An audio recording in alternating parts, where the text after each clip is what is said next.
Jimmy Omoy, compagnie NIA, Hand in Cap, Hip Hop and Dance. Take a good look in the mirror. Alors Jimmy Omoy, donc 28 ans, danseur, interprète, chorégraphe, amoureux de la culture européenne et fou de transmission, de compétition et de spectacle.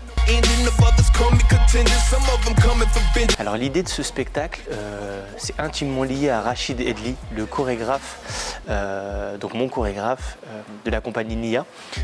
Suite à certains ateliers chorégraphiques où nous nous sommes rencontrés, on a discuté en fait de nos passifs et s'est rendu compte que j'étais en situation de handicap étant plus jeune et donc du coup lorsque j'ai vraiment voulu me mettre dans l'artistique et m'intéresser à la création, ce solo m'est venu en tête et c'est Rachid du coup qui m'a permis de le réaliser.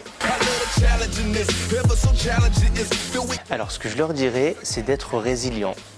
J'ai appris ce mot durant cette expérience artistique. La résilience, donc c'est vraiment la faculté en fait de surmonter des chocs, on va dire émotionnels, traumatisants ou non, ou qui nous ont empêchés de vivre un certain handicap. Je l'ai appris notamment avec monsieur Axel Alétru, ancien sportif haut niveau dans plein de domaines, qui est vraiment champion du monde, vice-champion d'Europe, etc. Et cette personne en fait a perdu l'usage d'une jambe et s'est carrément reconverti donc à la natation en tant que sportif dans la Fédération française de handicap. Et pareil, il a su aussi côtoyer les toits du monde. Donc c'est vraiment un parfait exemple de résilience pour moi. Oui, alors je mène des actions de médiation, donc avec un public valide ou non. J'ai un exemple très concret et récent avec la Masse de Wani, donc la maison d'accueil spécialisée à Wani, en collaboration avec Dorothée, la psychomotricienne, où en fait on va vraiment révéler en fait l'aspect artistique et le côté artiste de ces résidents qui sont vraiment avec des situations de handicap motrices très lourds, avec des handicaps vraiment très lourds, donc très peu de mobilité.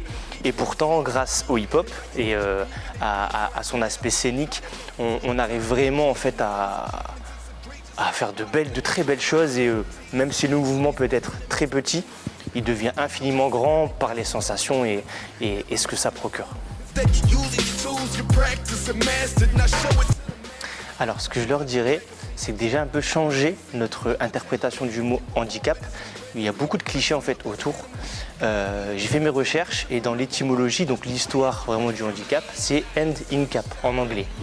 C'est main dans le chapeau et à la base c'est un jeu de troc en Grande-Bretagne, 16e siècle il me semble, où en fait on est vraiment dans un échange d'objets de valeur plus ou moins égale ou pas. Et il y a un arbitre justement qui est là pour contrôler tout ça. Si jamais vous, le public, vous m'avez donné un objet qui n'est pas de la même valeur, il va falloir en fait rajouter un autre objet dans votre chapeau, votre petit réceptacle, et donc compenser. Et c'est là, je souligne le mot compenser, c'est vraiment un mot beaucoup plus positif que manque par exemple. Compenser, c'est justement le mot handicap. Donc du coup, ce serait surtout de voir les choses beaucoup plus positives et avec un peu plus d'optimisme. Qu'un handicap, c'est pas il nous manque quelque chose, c'est que justement on compense, on fait avec ce qui se passe, ce qui nous est arrivé pour mieux rebondir.